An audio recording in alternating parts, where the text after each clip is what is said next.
alihi wa ashabihi ajma'in. Kembali kita memuja dan memuja Allah Subhanahu wa taala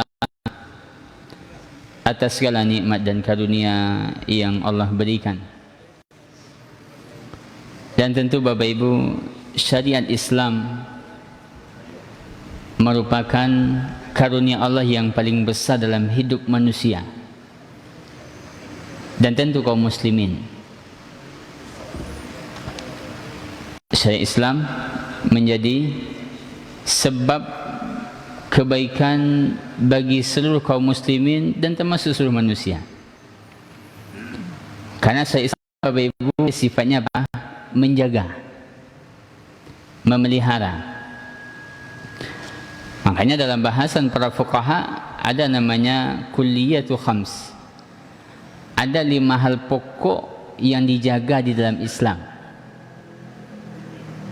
Saya ingin mulai dengan ini mukaddimah, dan ini juga berkenaan dengan beberapa hal-hal dan peristiwa yang terjadi belakangan ini. Yang pertama, Bapak Ibu, disyariatkanlah menjaga yang disebut dengan hifzuddin, menjaga agama. Maka untuk menjaga agama diharamkanlah murtad, diharamkan hal-hal yang akan merusak kepada din, dari pemikiran yang sesat, hal-hal yang menyimpang, hal-hal yang akan merusak kepada agama. Termasuk yang sedang lagi heboh-heboh hari ini, apa namanya? Maqali anta Makkah wa Madinah dan seterusnya. MUI Indonesia telah mengeluarkan semacam pernyataan akan meninjau ulang tentang ajaran Maqali. Karena semua yang disampaikan Bapak Ibu melenceng semua. Dari mengerti bahasa malaikat, bahasa jin, bahasa semut, bertemu Nabi Khidir, Nabi Sulaiman, bisa menghentikan malaikat maut, bisa menyelamatkan muridnya di alam kubur, bisa melobi malaikat mungkar dan nakir dan seterusnya. Maka hal-hal seperti ini Bapak Ibu untuk apa? Menjaga din, supaya din ini tidak rusak. Yang kedua Bapak Ibu, yang dijaga apa? Jiwa. Maka disyariatkanlah untuk menjaga jiwa, namanya apa? Qisas, bagi orang yang membunuh, supaya jiwa ini terjaga. Yang ketiga Bapak Ibu, disyariatkanlah atau yang dijaga adalah akal. Maka untuk menjaga akal, diantaranya bentuknya adalah mengharamkan hal-hal yang merusak kepada akal. Minuman keras, narkoba, dan sejenisnya. Supaya orang akalnya tidak rusak. Yang keempat Bapak Ibu, yang dijaga adalah harta. Maka untuk menjaga harta, diharamkanlah hal-hal yang akan merusak kepada harta dan hal-hal yang bentuknya mengambil harta seseorang dengan cara yang tidak halal. Diharamkannya mencuri, merampok, merampas, menipu. Diharamkannya riba. Diharamkannya judi. Apa fungsinya? Menjaga harta. Dan yang paling ujungnya yang pernah kita ulas dahulu Bapak Ibu, ini menjadi PR kita bersama, bahwa judi online menjadi hal yang cukup dan sangat membahayakan bagi generasi ke depan. Dan itu Bapak Ibu, orang judi online tak akan menang-menang bagi. Kalau ibaratnya bapak tu sama bapak lari Yoto, ada yang bisa menang bapak lari pakai mobil, dengan mobil. Sampai hari kiamat abadan tak akan pernah bisa. Kenapa? Yang dilawan adalah sistem. Dia hanya pemanis-pemanis di awal. Orang kalau dah masuk pada dunia judi online Bapak Ibu, kadang-kadang lebih gilo, lebih bentuk orang gilo. parabur, pemberang, sensitif, sebentar-sebentar minjam piti, habis piti, dan seterusnya. Makanya Bapak Ibu, orang yang terkena virus judi online, makanya kalau ada kerabat kita, keluarga kita mulai masuk pada dunia itu, sesegeranya dihentikan. Karena kesimpulannya Bapak Ibu dua saja. Kalau dia kuat, maka dia akan membahayakan bagi yang lain.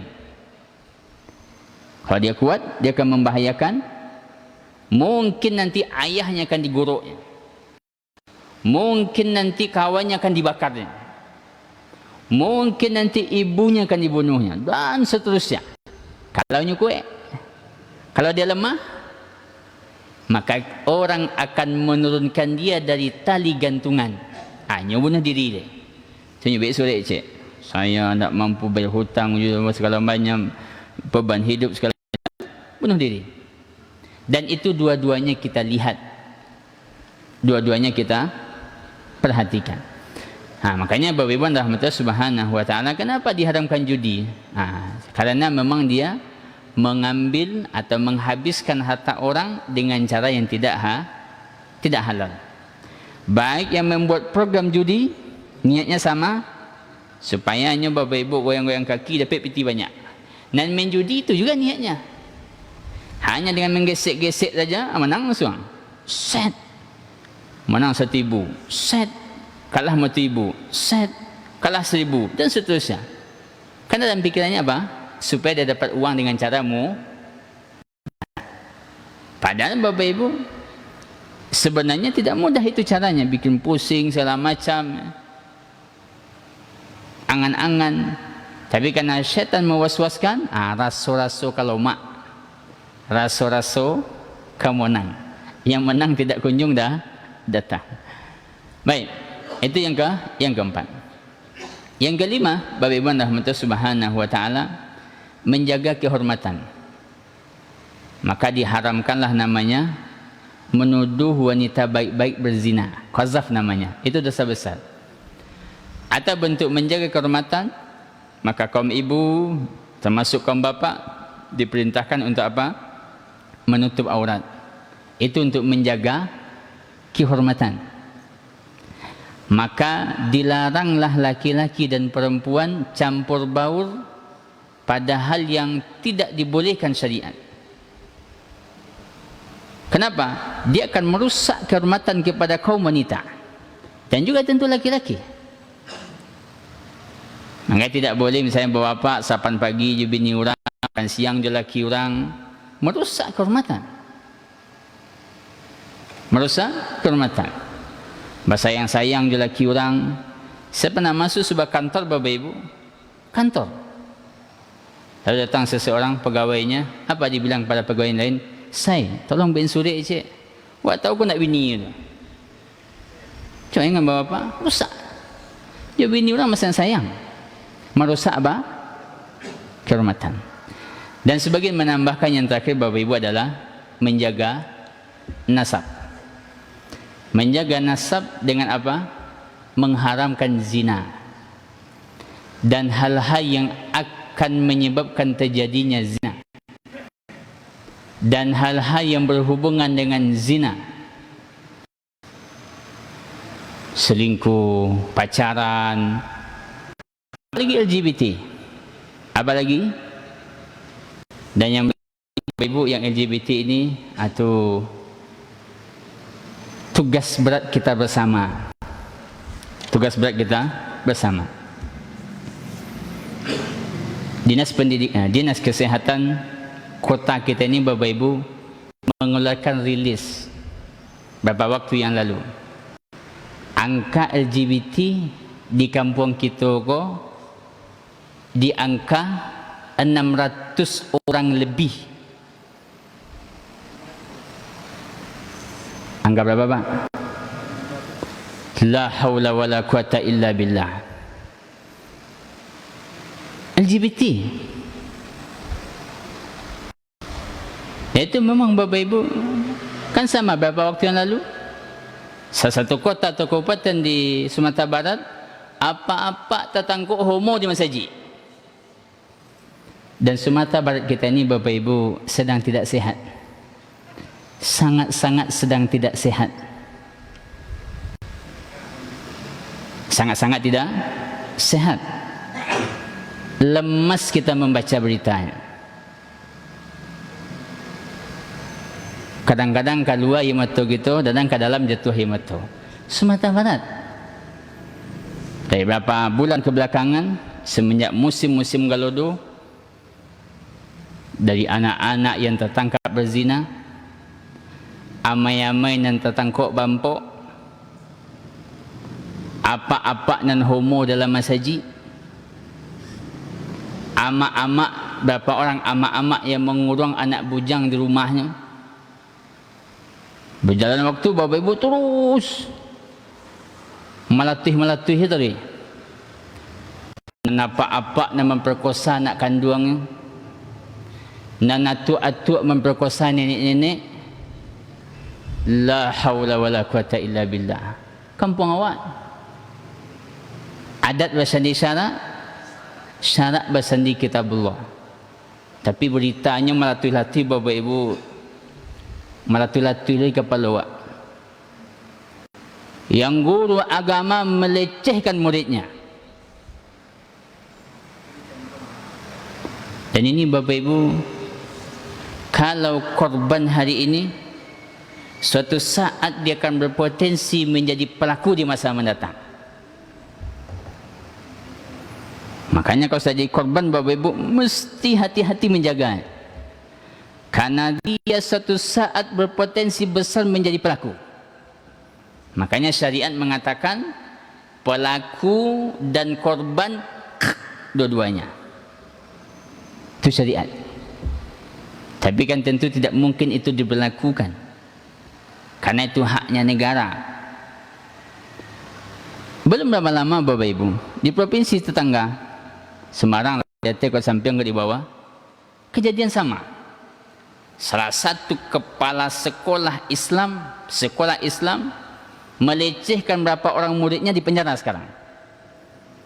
Nah, itu dia tanya dia polisi, badik pekerjaan itu. Ternyata Bapak Ibu, dulu ketika dia tingkat SMP, dia korban. Ternyata sudah besar, dapat peluang, dia pelaku. Bukan tidak punya istri, punya istri. Bukan tidak punya anak, anak-anaknya. Coba ingat Bapak Ibu, itu Sumatera Barat. Saya diceritakan seseorang, ini masih berhubungan LGBT, pelecehan segala macam. Saya ceritakan Bapak Ibu supaya kita hati-hati dengan anak-anak kita. Di sebuah kota, di sebuah daerah, ada seseorang Bapak Ibu, tokoh pendidikan Sumatera Barat. Lalu dia pulang kampung ke rumah bini. 3 tahun mungkin yang lalu, 3 tahun yang lalu atau 4 tahun yang lalu, dia pulang kampung ke rumah mertuanya, bertemu bujang, kamba, kelas sampai SD. Kelas berapa? Dulu, sekarang mungkin sudah kelas 1 SMP. Kelas 4 SD. Laki-laki dua-duanya tagok jantan. Bertemu. Ya tetangga lah. Tahun berikutnya Bapak dia pulang kampung. Alah berbeza gaya berjalannya. Lagi mui-mui gaya jalan. Tak jantan deh. Tak togok jalannya deh. Lagi limi. Ayu-ayu. Dan seterusnya. Kecil ibu mertuanya, mau nak kamu tanya sama anak tu, dia hanya mau itu tu. Ni kan yang pulang kampung ni orang pendidikan, sehingga dia tahu, mengerti psikologi dan mengerti pendidikan. Katanya, iya lah bu. Tapi baik orang tuanya, panggil 2 anaknya Bapak Ibu, panggil orang gaibnya, diajak maksudnya. Datang ibunya, tidak datang ayah. Cerita, tanya. Kan tadi kita mau menanyakan kenapa dia gemo-gemo yang tadi itu. Tanyanya Bapak Ibu, sampai akhirnya dia bisa membuka HP sang anak. Ternyata ketika dibuka HP-nya Bapak Ibu, la haula wala quwata illa billah. Isinya Nan tak layak si kita sabui. Tak layak disabui. Dari yang lawan jenis sampai sejenis. Tu dia tanya dek kawan kita ko, dari mana dapat anak? Jawab anak tu dari ayah kata. Dari mana dapatnya? Rupanya pak yang rusak. Ayah yang ngasih tu. Coba ingat Bapak Ibu. Jangankan mengajarkan itu, memberikan HP saja pada anak bermasalah. Makanya Bapak Ibu jangan pernah merasa bahagia, merasa bangga. Cucu ambo santiang pada mau main HP. Jangan pernah merasa bangga begitu. Pintu dari pintu kerusakan anak. Makanya di salah satu provinsi di Jawa sana Bapak Ibu, namanya rumah sakit rehabilitasi anak karena kecanduan HP. Supaya ini Bapak Ibu jangan kita, kau nak HP nak sayang, mainlah nak sayang. Itu tak nak sayang namun. Kenapa? Itu dunia. Yang kita saja Bapak Ibu yang sudah tua-tua begini ni, yang sebagian sudah putih rambut kita, dia mau terlena di HP. Apalagi anak-anak. Kita yang sudah berusia, sudah tahu kita itu tidak bermanfaat, menghabiskan waktu, terlena gitu di HP. Apalagi anak-anak. Itu bagi anak tu, kau nak sayang, mau buka apa nak, mau main apa. Ini orang tua Bapak Ibu tidak mengerti. Itu yang baik. Mari kita kisah kita tadi. Lalu Bapak Ibu rahmati Allah, kalau dapat jawabannya leh. Jadi Ahmad itu. Tadi tanyalah dek kawan kita ko. Dipangan wak di ayah wak. Kan itu inti pertanyaannya. Lah dipangan wak di ayah wak. Kan tadi perubahan pada gaya jalan segala macam kan berubah. Satu menjawabnya kata nangis Bapak Ibu, kata satu menjawabnya kata ketawa, orang kesurupan. Tapi jawabannya apa? Ndak kecil. Berarti bukan ayahnya melakukan. Boleh tanya lagi Bapak Ibu, tu siapa yang mampu nawak? Jawabnya Bapak, anak tetangga. Anak tetangga. Pertanyaan terakhir Bapak Ibu, jawabannya sangat memilukan. Tadi tanya Bapak Ibu tu bah ketika dia pun, iyalah sakit. Pertama sakit dia tu senang cik. La haula wala quwata illa billah. Kira-kira kalau di kampung kita itu jadi bagaimana? Bapak Ibu percaya atau tidak? Benar, di kampung kita. Itu di kampung pembawa. Itu kondisi Bapak Ibu. Mungkin saya pernah sampaikan juga di meja ini. Anak-anak SD hari ini Bapak Ibu, saya dapat info dulu. Anak SD hari beli komik 50 saset. Apa itu Pak? Mabuk. SD sekolah. Pak mungkin sekolah SD dalam mereka. Termasuk saya. Anak-anak kini tak sama. Makanya kata Ali bin Abi Thalib, didiklah anak kalian untuk sebuah masa yang masa itu tak sama seperti masa kita dulu. Bapak dulu kalau pergi main ambil pancing di bawah sawah. Anak kini malah laku pancing ni. Dah je laku pancing, pakcik tanggai pancing, cik pakcik rokok cik. Pakcik pancing, cik pakcik HP cik. Rusak.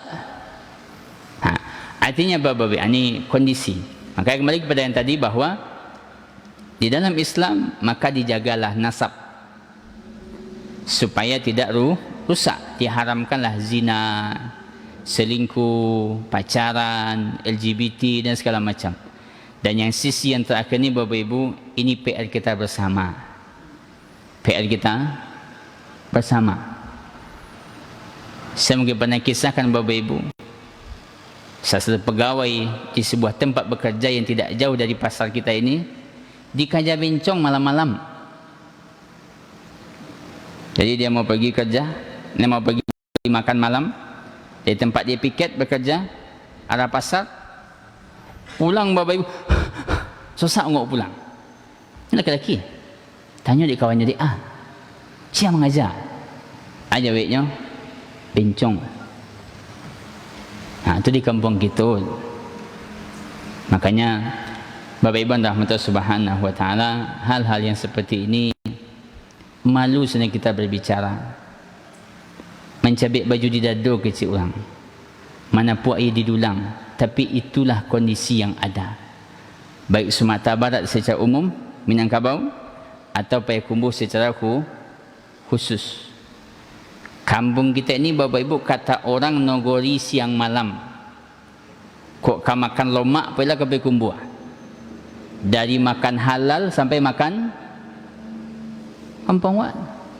Malu kita dalam Bapak Ibu. Orang sampai makan haram ke kampung awak. Itu kondisi.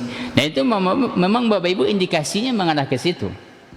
Bapak Ibu jangan, sekarang ni masih, tapi kemarinnya lebih. Bapak Ibu jalanlah dari ujung balai kota sana yang lama sampai ujung sana kan yang bukit, berjalanlah malam-malam jam 9 sampai jam 10. La haula wala quwata illa billah. Bentuk Texas. Kampung awak. Sana duduk berdua di sana. Atau Bapak Ibu pergilah jalan ke Batang Agam ni. Jalan ke Batang Agam, ondanya banyak di luar, orangnya hilang. Hanya manduk balik batang kayu. Kau ada lelaki bini kan ancak itu. Kan tak? Batang Agam. Di mana Batang Agam tu Pak? Ini kampung Pak. Kampung kita. Batang Agam yang seindah itu Bapak Ibu. Miliaran rupiah itu biayanya untuk memperbaiki Batang Agam. Itu kerojuran kampung itu. Ini Bapak Ibu rahmatullah. Hal yang kita khawatirkan adalah ketika maksiat sudah semakin banyak, maka itu akan mengundang apa? Musibah. Dan semoga yang hadir saling menyampaikan, saling mengingatkan, saling memberikan nasihat, supaya kita ini Bapak Ibu, kan kita wak sayang juga kampung wak. Ini negeri kita, kita tinggal di sini, usaha di sini, keluarga kita di sini, di sana, semuanya kita di kampung kita. Tapi ketika tadi musibah, dia tidak pilih-pilih kasih. Makanya Allah katakan, wattaqu fitnatan la tusibanna alladhina zalamu minkum khassah. Kata Allah, takutlah kalian dengan musibah yang tidak hanya menimpa orang yang melakukan dosa saja. Jadi memang kewajiban kita bersama. Bapak Ibu rahmatullah subhanahu wa ta'ala, agak panjang mukadimah, saya mohon maaf, tapi mudah-mudahan menjadi renungan-renungan bagi kita semua. Sebagai seorang dai, saya mencoba menyampaikan di semua tempat. Makanya mungkin sudah 2 bulan ini saya khutbah Jumat, judul ini itu saya terus. Hikmah di balik musibah. Mungkin kadang-kadang kalau orang ikut dengan saya, Bapak Ibu mungkin kata, tak bosan Ustaz itu saya ngaji terus. Masa jadi berbeza. Dan bukan tidak ada judul yang lain, tapi itu mungkin yang lebih penting. Masa judi online, masa LGBT, masa pelecehan, itu semuanya. Mungkin sudah 2 bulan terlebih, semenjak musim balodo lah. Supaya kita sama-sama mengingatkan. Yang tentu kalau saya bisa di mimbar, sampaikan. Bapak Ibu punya sahabat, punya kawan, sampaikan. Ini negeri kita ini sedang tidak baik-baik. Musibah-musibah bermunculan banyak. Dan maksiatnya melatui-latui je, melatui sekocek. Membaca judul saya, Bapak Ibu lah malih. Bapak-bapak memperkosa anaknya, malih macam. Kakek-kakek memperkosa nenek-nenek, malu macam. Amai-amai tetangkuk bampok, malih macam. Judulnya malih macam. Tapi itu kampung kita. Itu kewajiban kita bersama. Bapak Ibu rahmatullah subhanahu wa ta'ala, masih menyambung dari ulasan kita pada bulan yang lalu dari bahasan kisah tentang Ghazwatul Hunain. Kisah tentang Ghazwatul Hunain. Sudah kita ulas dahulu di mukadimah dan pengantar sedikit dan juga mukadimah. Ghazwatul Hunain atau peperangan Hunain ini di antara peperangan yang Allah abadikan di dalam Al-Quran.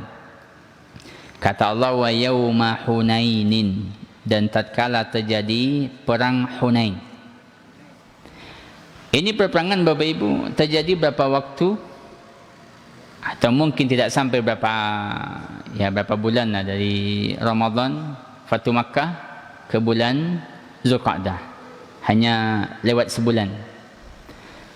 Ini terjadi Bapak Ibu sesudah Fatu Makkah, karena orang Arab yang tidak masuk Islam bertambah marah mereka dengan Nabi, dengan kaum muslimin. Makanya mereka membuat koalisi yang lebih besar, kalau bahasa sekarang lebih besar dibandingkan koalisi perang Ahzab. Dia bikin koalisi Bapak Ibu rahmatullah subhanahu wa ta'ala, diperkirakan pasukannya berjumlah 20.000. Jadi sudah pernah kita ulang sedikit. Jadi jumlah pasukan kaum kafir ini jumlahnya berapa? 2.000 pasukan, yang dipimpin oleh seseorang namanya Malik bin Auf. Nabi ketika mendengar mereka mengumpulkan pasukan, tentu Nabi kumpulkan pasukan sebagai pembelaan. Dikumpulkan pasukan lebih kurang 12.000. Karena 20.000 pasukan ini Bapak Ibu tidak pasukan ternyata semuanya. Karena Malik bin Auf ini dia pemimpin pasukan muda, ambisi terlalu tinggi, terlalu semangat. Tapi mungkin kalau bahasa Minangnya Bapak Ibu kare hangok kare karengkang. Jadi ketika pasukan sudah berkumpul mau mendekati lembah Hunain, kan sudah pernah kita kisahkan. Lalu di dalam pasukan itu ada namanya Duraid. Duraid ini Bapak Ibu orang atau pasukan di dalam pasukan kafir yang dia dahulu adalah mantan panglima perang, dan dia punya ilmu yang hebat tentang berperang, tapi nyalah sudah tua. Ketika di lembah itu mereka sedang beristirahat malam-malam, heran-heran Duraid ini. Dia tanya kepada orang dekatnya, suara apa yang saya dengar itu? Kata orang dekatnya, suara tangisan anak-anak,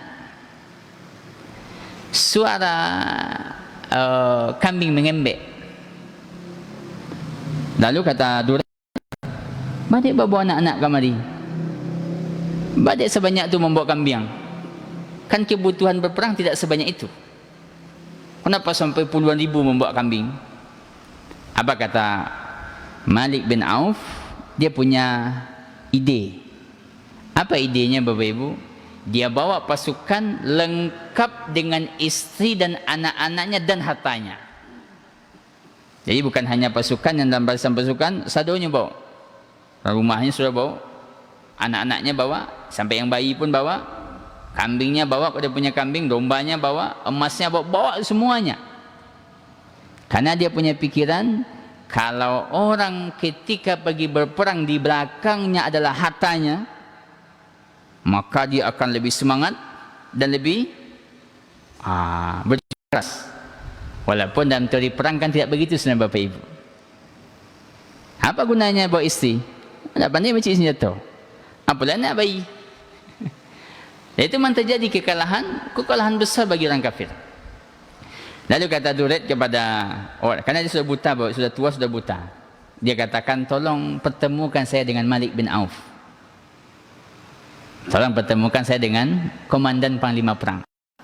Lalu dipertemukan, Bapak Ibu rahmatullah subhanahu wa ta'ala. Ketika dipertemukan, apa dia katakan? Ya Malik, wahai panglima, saya mendengar suara yang aneh yang banyak.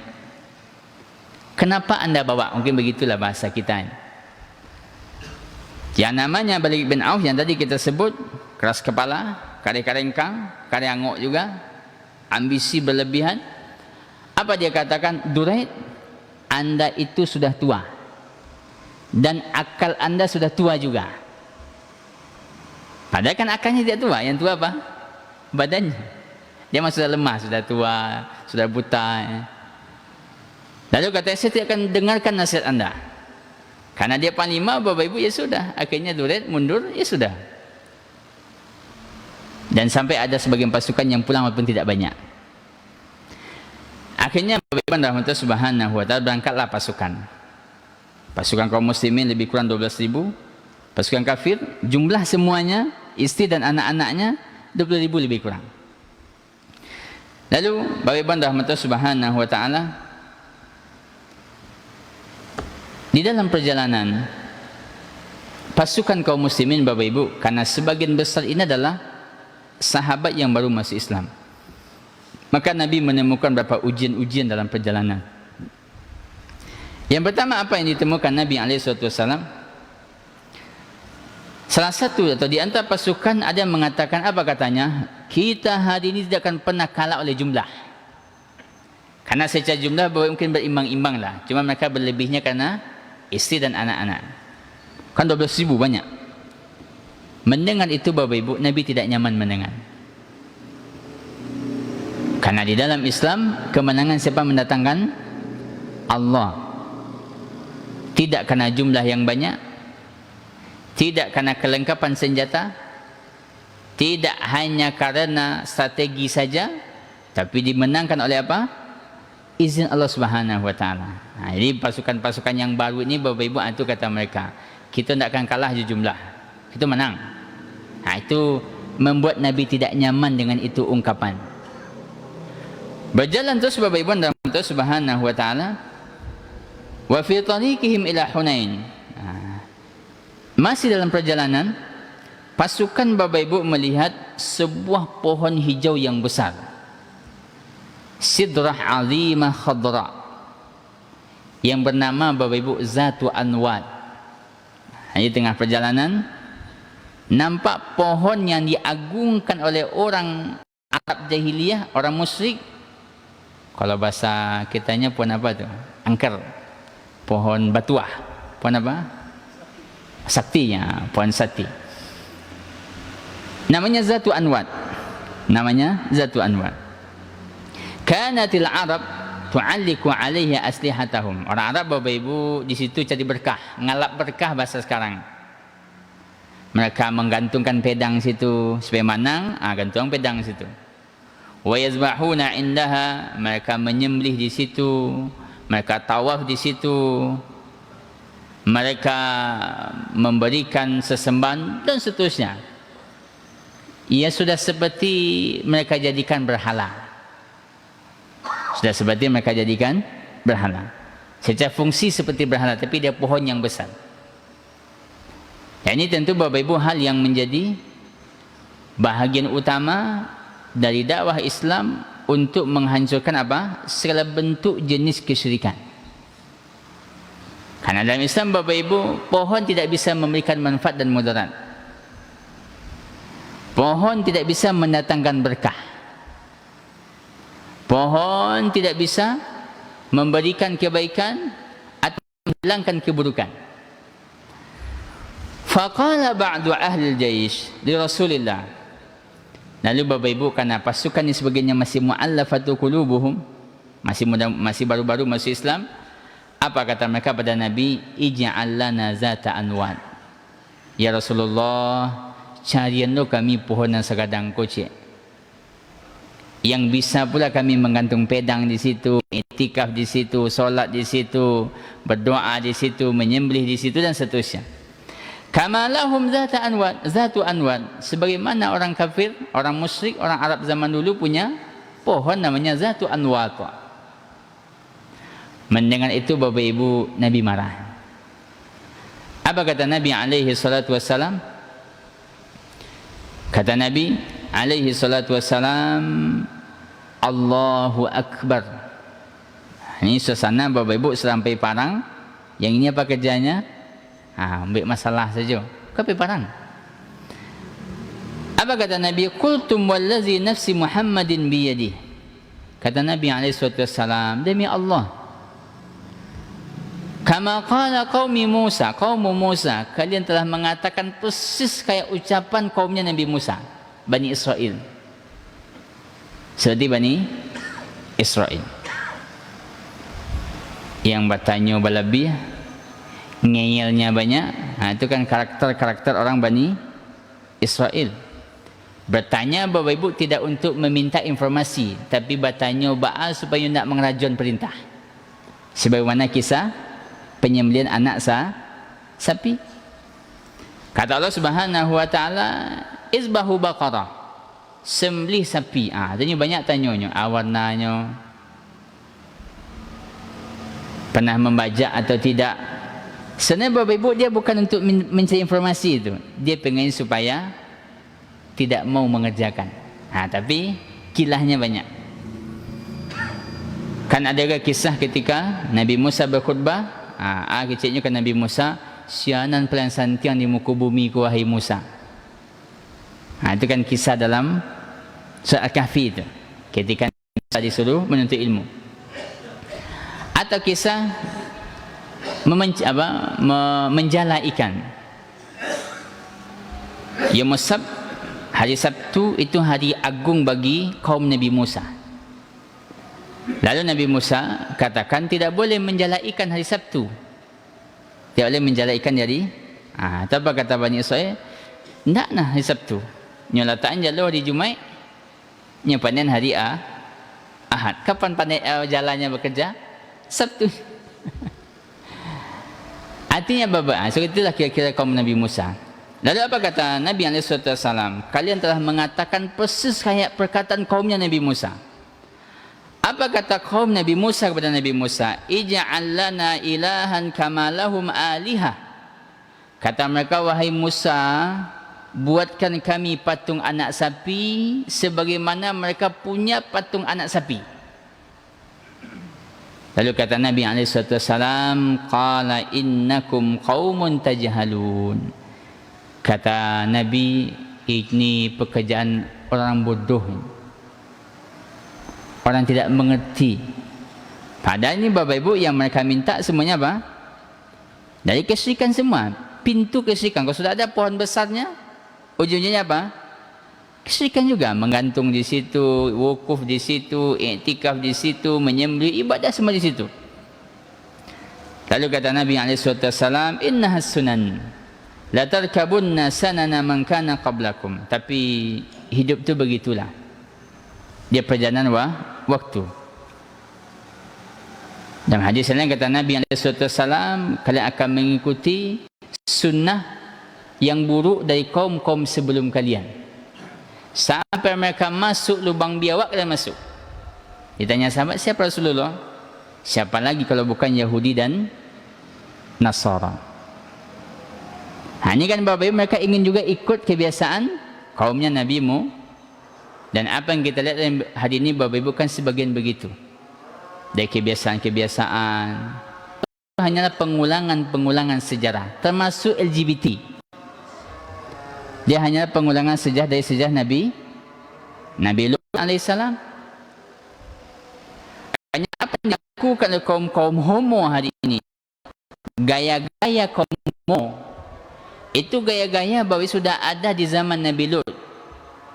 Dari gaya baju yang begini, yang terbuka dada-dadanya, kan ada dulu fashion week, apa namanya Pak? Fashion week, fashion apa namanya? Itu laki-laki Bapak Ibu dalam bentuk anggilo baju. Sekolek berbaju dah dua, sekolek tak. Itu gayanya kaum Nabi Lut yang homo. Buka dada. Ada bapak melihat orang yang pakai celana terbuka belah ekornya. Itu gayanya kaum Nabi Lut.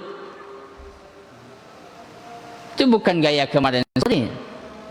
Itu hanya kebiasaan dulu yang dihidupkan kembali. Pernah bapak melihat laki-laki memakai baju kaos pink, bahannya halus sekali? Itu perangai kaum Nabi Lut. Wak bujang, gagah, baju kaos warna pink, halus lo bahannya le. Itu baju amak-amak. Tak layak laki-laki memakai. Itunya makai. Dan ini Bapak hanya pengulangan saja. Dari pengulangan apa saja? Sejarah. Dari pengulangan sejarah. Makanya Bapak Ibu rahmatullah subhanahu wa ta'ala, kata Nabi SAW, inna hasanan la tarkabunna sanana man kana qablakum. Baik, kita tambah beberapa menit Bapak Ibu rahmatullah subhanahu wa ta'ala. Lalu Bapak Ibu rahmatullah, Nabi SAW sudah sampai di dekat lembah Hunain. Hunain itu nama lembah. Nabi mengira Bapak Ibu, kaum kafir belum masuk ke lembah Hunain. Jadi Nabi mengira bahawa kaum muslimin masuk lebih awal. Makanya Nabi masuk di waktu subuh. Ternyata Bapak-Ibu rahmat Allah Subhanahu wa taala, ketika Nabi memasuki lembah Hunain, dihujani oleh senjata, oleh panah, oleh tombaknya orang kafir. Makanya di awal-awal perang Hunain, Bapak-Ibu, kaum muslimin terpukul mundur, hampir kalah. Itu yang dikisahkan oleh para ulama sejarah seperti Syekh Mubarakfuri. Apa? Mengisahkan kata Nabi SAW ketika posisi sedang terdesak, apa kata Nabi? Halumu ilayya ayyuhan nas. Karena kondisi masih belum begitu terang, baru mau masuk ke lembah Hunain sudah dihujani oleh senjata musuh, sampai pasukan kocar-kacir. Apa kata Nabi? Halumu ilayya ayyuhan nas. Wahai pasukan, segera datang ke sini merapat. Ana Rasulullah, kata Nabi, saya ini Rasul. Dan yang lain apa kata Nabi SAW? Ana Nabi la kazib, ana ibnu Abdul Muttalib. Kata Nabi, saya ini Nabi, saya tidak dusta. Dan saya ini cucunya Abdul Muttalib. Ini kondisi sedang apa? Lalu Nabi memerintahkan Abbas, paman Nabi SAW, dengan suara yang tinggi untuk memanggil semua sahabat supaya merapikan pasukan. Lalu apa kata Al-Abbas radhiyallahu anhu, paman Nabi SAW, aina ashabus samurah? Maka dipanggillah dengan suara yang tinggi. Kata sahabat, labbaik. Ya labbaik. Berdatanglah sahabat. Tapi memang kondisi Bapak Ibu, kondisi yang terdesak. Sampai akhirnya Allah Subhanahu wa taala mengirimkan pasukan dari malaikat. Dan kekalahan di awal ini Bapak Ibu sekaligus sebagai jawaban dari persangkaan sebahagian pasukan yang tadi kita ulas di awal, yang mengira dengan jumlah kita tidak akan kalah, ternyata kan tadi ada pasukan mengatakan, kalau gini tidak kalah, kata. Dia jumlah banyak, pasukan sadonya, kawan 20.000, banyak ibu-ibunya, anak-anaknya segala macam, kita pasukan semuanya. Ternyata Allah nampakkan kalah di awal, kekalahan di awal. Lalu Bapak Ibu rahmatullah subhanahu wa ta'ala, kita tambah 2 menit, kita selesaikan. Lalu apa kata Allah mengisahkan tentang ini perperangan? Wa yauma Hunainin. Dan tatkala terjadi perperangan Hunain, id a'jabatkum kathratukum, sebahagian sahabat, sebahagian pasukan merasa takjub dengan jumlah yang banyak. Falam tughni ankum syai'a, kata Allah, jumlah yang banyak tidaklah memberikan manfaat sedikit pun kecuali dengan izin Allah. Wa daqat 'alaikumul ardu bima rahubat, sehingga bagi pasukan Bapak Ibu sempit rasa bumi. Thumma wallaitum mudbirin, sampai sebagian ada yang lari. Lari dengan makna menyelamatkan diri, bukan lari dari medan perang. Thumma anzalallahu sakinatahu ala rasulihi wa ala al-mu'minin. Dimenangkan Nabi dengan pasukan, Allah yang mengirimkan pasukan dari malaikat. Kata Allah, kemudian Allah turunkan kepada Nabi dan orang beriman ketenangan. Wa anzala junudan lam tarauha, dan Allah kirimkan pasukan dari malaikat yang tidak dilihat oleh pasukan musuh. Akhirnya kemenangan bagi kaum muslimin. Baik, kita cukupkan Bapak Ibu rahmatullah subhanahu wa ta'ala. Nanti bulan depan kita akan bahas hal yang tak kalah menarik dari kisah tentang pembagian harta rampasan perang. Pembagian harta rampasan, karena rampasan perangnya Bapak Ibu banyak, luar biasa. Ontanya saja Bapak Ibu 25.000, 24.000 onta. Berapa nilainya itu Pak? Itu onta yang akan dibagikan, 24.000 onta. Kalau kita letakkan di pasar Pekumbu ini, satu tip pasal Pekumbu sedodek, kebanyaknya untuk harta rampasan perang. Kambingnya Bapak Ibu 40.000 40.000 ekor. Nanti kita ulas. Insyaallah taala kita ulas di bulan yang akan datang pada bahasa yang sama, dan semoga Allah Subhanahu wa taala memberikan pada kita hidayah dan taufik, dan memberikan pada kita kebaikan, dan menjaga kita, menjaga anak-anak kita dan negeri kita dari berbagai musibah. Subhanakallahumma bihamdik asyhadu an la ilaha illa anta wa astaghfiruka wa atubu ilaik. Wassalamualaikum warahmatullahi wabarakatuh.